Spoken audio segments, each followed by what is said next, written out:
Welcome back, chess disciples. Today we are going to explore the complex and exciting Vienna Gambit, a powerful opening for white that can lead to a quick and deadly attack. This opening is not for the faint of heart, but if executed correctly, can give you a significant advantage over your opponent. So get ready to learn some new tricks and strategies, and let's get started. The Vienna Gambit starts off with the move e4, e5, and knight c3. For most e4 players, you might be more familiar with the move knight f3, knight c6, and then followed by bishop to b5, which is the Raul Lopez, bishop to c4, the Italian game, or other main lines. But for today, we'll be talking about move number 2, knight to c3. This is because we want to delay the move knight to f3 as we want to play pawn to f4 in the Vienna Gambit, using our f-pawn to strike at the center and cause problems for black. For today's video, we'll be discussing black's most common reply, which is knight to f6. Of course, black can play other moves like knight to c6, bishop to c5, pawn to d6 in this position. But according to the database, the most played move by far is knight to f6, so we'll be discussing that in today's video. So now we play pawn to f4, which is the Vienna Gambit. And now here, black has 4 lines that he can play. He can accept the gambit with pawn takes f4. He can play defending moves to guard the e5 pawn with knight to c6 or pawn to d6, both defending the e5 pawn. And lastly, the main line, which is he can play pawn to d5, striking back at the center. So first, let's take a look at what if black accepts the gambit with e takes f4. Accepting the gambit is actually not optimal for black because now we play pawn to e5, attacking the knight on f6. And as you guys can see, the black's knight here actually has no forward moves because all the squares here are covered by our pieces. Our knight covers these 2 squares and our queen covers the remaining 2.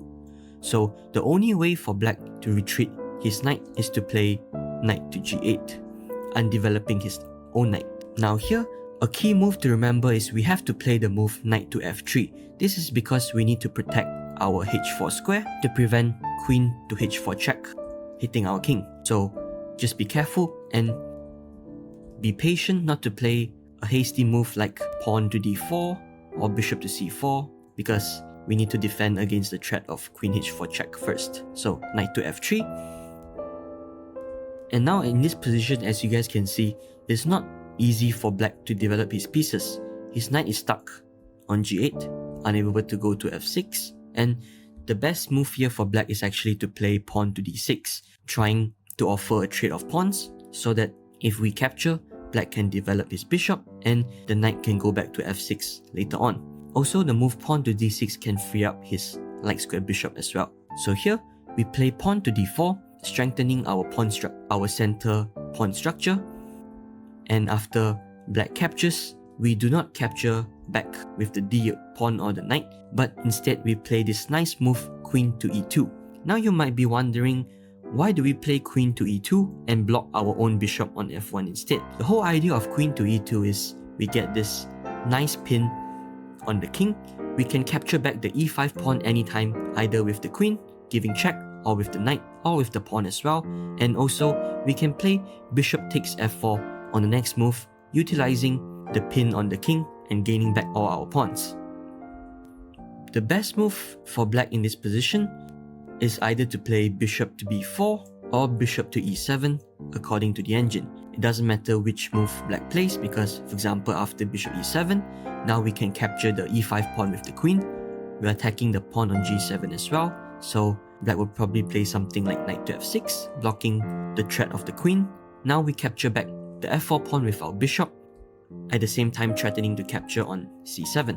And if black plays a move like pawn to c6, defending the pawn, now we just bring up our other bishop, and after black castles, we actually have an option to either castle kingside and utilize the open f-file, or we can also castle queenside if you like to be more aggressive and start pushing up the g and h pawns to attack the enemy king. And now if we take a look at this position, it's actually a really nice and optimal position for white because all of white's pieces are developed perfectly, and after castling, white would have brought out all his pieces compared to black's position, which is more cramped, and the knight and the bishop hasn't developed yet. So similarly, if black played bishop b4 here, again we capture with check, black blocks with the queen, and then we capture the f4 pawn with our own bishop, with the same developing ideas of bishop to c4 and castling kingside or queenside. And again, as we can see, most of white's pieces has already developed, whereas black's pieces are still stuck on the first rank. So you should have no problems playing this variation if black accepted the Vienna Gambit. But before we dive deeper into the other lines, I want to remind you to show your support for our channel.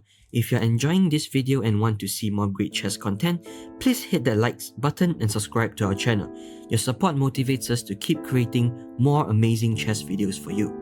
Next, we need to take a look at the two lines that defends the e5 pawn. So black will not accept the gambit, and instead he will play a move like knight to c6, protecting the pawn on e5. But actually this is, again, not a really good move for black because we can just capture the pawn.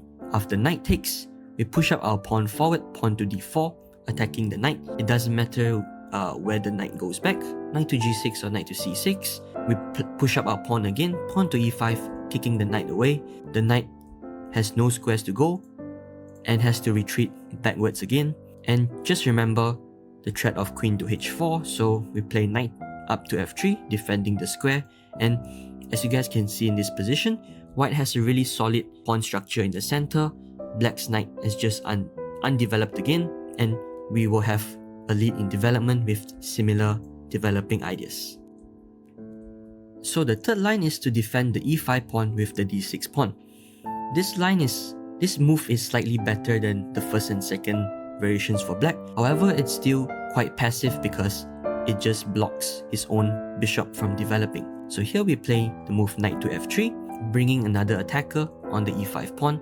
We are never worried of black capturing our pawn on f4 because that's what we want in this Vienna Gambit, because now we can play our pawn to d4, again having both central pawns, and we can recapture back the pawn on f4 anytime. So black will most likely play a move like this, knight to c6, defending the pawn on e5. Now we can play bishop to b5, pinning the knight to the king and threatening to capture on e5. So black will probably play a move like bishop to d7, defending the knight and unpinning his own king. So here we just have to play a calm move with pawn to d3 first, further reinforcing our center, and also our bishop now protects the f4 pawn as well. The reason why we need to play pawn to d3 first is because if we capture the pawn on e5 immediately right now, and then followed by capturing the knight to remove the defender on e5, black can play bishop takes c6, and black is actually attacking our pawn on e4 as well. So if knight takes e5, black can just capture our pawn on e4 with either the bishop or the knight, and we wouldn't win a pawn. So which is why we need to play pawn to d3 first and guard the pawn. So now it's actually quite difficult for black to defend the pawn on e5 already. Again, if he captures our pawn, it's okay because we recapture with the bishop, and that's what we want from the opening. And sometimes black might overlook that the pawn on e5 might be lost and just play a normal developing move like bishop to e7, and in this case we can already win the pawn after a series of captures like this. And as mentioned earlier, we play the move pawn to d3 first to protect our e4 pawn. So in this case, we are already up a pawn. Alright, so we have taken a look at 3 lines in this Vienna Gambit, and now we need to talk about the most important and crucial line, which is pawn to d5, which is also the main line in the Vienna Gambit. The whole idea with pawn to d5 is black strikes back at our center as well, and compared to a passive move like pawn to d6, black's pieces can develop freely and threaten our position. So after pawn to d5, we play f takes e5, capturing the pawn. Black will recapture our pawn on e4 with the knight like this, and here we will recommend you guys to play the move queen to f3, attacking the knight and threatening to win a pawn. Now here is a critical moment for black because he has to make a choice. Black has 3 main options. He can play knight takes c3, he can play knight to c6, threatening to capture our pawn on e5, and the third option is actually the best engine move, which is pawn to f5. So let's first take a look at the first option, which is the easiest option to play against, knight takes c3. Here we have two choices to recapture, either with the b pawn or the d pawn, but for this video, we'll recommend you guys to capture back with the d pawn. This is because after some normal developing move like knight c6, bishop f4, bishop e6, the whole idea we capture with the d pawn becomes clear because we castle queenside and utilize this d file to put pressure on the d5 pawn. It's actually pretty easy for black to lose this d5 pawn because after a normal move like bishop to e7, we can play bishop to c4, utilizing the pin. Black cannot capture our bishop because his queen would be under attack, and actually there's no way for black to defend this d5 pawn in this position, and we just win a pawn easily. Now let's take a look at option number 2 over here, which is knight to c6. The whole idea of this move is it threatens to capture our e5 pawn, and we cannot play a move like knight takes e4 because black has this strong counter blow with knight to d4, not recapturing our knight, not capturing our pawn, but instead playing knight to d4. The whole idea of this knight to d4 move is the knight attacks our queen and it also attacks our pawn on c2. The only way to retreat our queen and defend the c2 pawn at the same time is by playing either queen to d1 or queen to c3. The move queen to d1 is quite passive, and after queen to d1, black can just recapture our knight on e4, and in this position black is slightly better. So if we play the move queen to c3, black just recaptures the knight on e4 again, and it's quite a dangerous position for white because if we play a careless move like pawn to d3, this is a really bad blunder because black has this nice move with bishop to b4, pinning our queen, sacrificing the bishop, because if we capture, he has the move knight takes c2, forking our king, and we lose our queen. So be very careful about this move knight to c6. We cannot capture the knight on e4, but instead we have to play bishop to b5, pinning the knight to the king. So here, black will probably capture our knight. We just recapture back with the d pawn, and actually this position is similar to the first line, but the only difference is that we already played bishop to b5 instead, and not bishop to c4. But overall, the position is still roughly the same, as we can always play bishop to c4 back, attacking this pawn, this weak pawn on d5, and white's position should be slightly better. And lastly, we need to discuss about the best engine move, which is pawn to f5. At first glance, this is actually not a natural human move or not a logical move because after a move like pawn to d3, the knight is kinda trapped.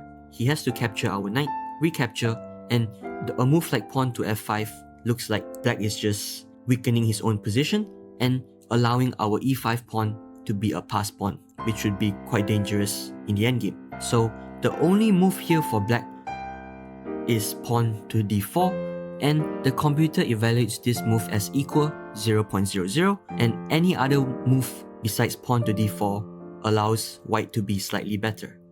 But don't worry, because as mentioned, this is the best engine move, and in most cases, if your opponent is unfamiliar with the Vienna Gambit or have never seen this line before, they will most likely not play the move pawn to f5 unless they have analyzed this position and have prepared this line with the engine. So you don't have to worry too much about your opponent playing the best engine line, because we will show you and teach you how to deal with this move. So now we're going to recommend the move queen to g3, sacrificing our c3 pawn. The whole idea of this queen to g3 move is, first, we hit the g7 pawn with the queen, so the bishop on f8 cannot simply move away, otherwise the g7 pawn would be captured. And secondly, we play the move queen to g3 because we want to develop our bishop this way. And later on you can see we have bishop h5 check ideas or bishop to f3, obtaining this nice diagonal. So let's see what if black captures our c3 pawn. Now we play bishop to e2, and as mentioned, the idea is to play bishop to h5 check, which is very dangerous. Black has only two moves that do not lose here, which is either pawn to g6, blocking the check, or bishop to e6. So why is bishop to h5 so dangerous? Let's take a look. If black plays a move like knight to c6, this is already a mistake because now we play bishop to h5 check. The whole idea being, if black blocks with the pawn, we sacrifice our bishop to capture it, and after captures, queen takes g6 check. The king only has 2 moves in this position. If the king goes up this way, we bring up our other bishop and we win the queen on d8. So if black goes this way instead, now we capture the pawn on f5 first. Again, the king has only 2 moves. If he goes king to e7, we just go bishop to g5 check. So he has to try to play king to e8, and we just play the same move again, queen g6 check. Repeating move, black has to play king d7, but now, since we captured the pawn earlier on, we play the move pawn to e6 check. If king to e7, we always have bishop to g5, and king to d6 fails to e7 check, discovered check attacking the queen, so we force black to capture, and after bishop g5, we win the queen. So like I said, even though this variation with pawn to f5 is the best engine move, your opponent still has to be really well prepared against all these threats. Now let's discuss the 2 options that do not lose for black, which is g6 and bishop to e6. Let's discuss the move bishop e6 first. The whole idea of this move is, after we give check, pawn to g6, if we capture, captures, queen capture, black can just block with the bishop. So instead of bishop h5 check, now we play bishop to f3, which showcases the idea of why we moved the queen sideways early on with queen to g3, because we developed our bishop this way instead, obtaining this nice diagonal. Black will probably play a move like knight to c6, blocking the blocking the line of our bishop, and here we can actually chop the knight away with the bishop. Even though we give up our bishop for a knight, we actually weaken the black's pawn structures, as now black has these really weak triple pawns along the c file. And after a move like knight to e2, we can recapture the pawn on c3 anytime, and later on we can put pressure on this doubled c pawns. We just have to be very careful with a sneaky move like bishop to e7 in this position, because black always has this idea of playing bishop to h4, pinning our queen to our king. However, it doesn't really work in this position because we can just capture the g7 pawn. After a move like rook to g8, we play queen to h6 instead. We do not capture the pawn, instead we play queen h6, attacking the bishop. After a move like rook to g6, we play queen to h5, and now we pin the rook instead, threatening knight to f4 on the next move. So let's discuss the second move for black, which does not lose and prevents the check on h5, pawn to g6. So here, we just play bishop to f3, gaining this nice diagonal with our bishop, and also allowing our knight to develop this way and recapture the pawn later. If black tries to play a move like bishop to g7, we are not worried at all, because after knight e2, castle, we actually have a nice attacking idea with pawn to h4. And the whole idea of this move is we do not actually have to castle kingside, because now we can push up our pawn to h5 and utilize the h file and the g file with our queen and our rook to attack the king. So black can't really play bishop g7, and we need to be careful again with this move, bishop e7, because bishop h4 is coming and we do not want to lose our queen. So in this position, we need to play queen to f4, getting our queen away from danger. And after some normal developing moves like this, again, we can chop the knight on c6, getting this tripled pawn on the c file for black. And after a move like knight takes c3, even though we do not have the bishop pair, black has the bishop pair, it's actually easier for white to play in this position, because we have the pass eve pawn, which would be very dangerous in the endgame. And since the position is close or semi-close, the black's double bishop does not have much mobility, and we are looking to put pressure on the c pawns. We can just develop normally like bishop e3, castle. We can utilize the b file as well with our rook, and white's position should have no problems. Again, remember that this f5 line is the best engine move, and 99% of the time, your opponent will definitely not be that well prepared to play this variation, so you shouldn't be too worried about this line. And that's it for our video on the Vienna Gambit. We explored this complex opening for white, covering its main ideas, potential pitfalls, and ways to counter black's responses. If you found this video helpful, please give it a thumbs up and subscribe to our channel for more chess content. In the comments below, let us know which variation of the Vienna Gambit you found the most interesting, or which one you would like to try in your next game. Thanks for watching, and we see you in the next video.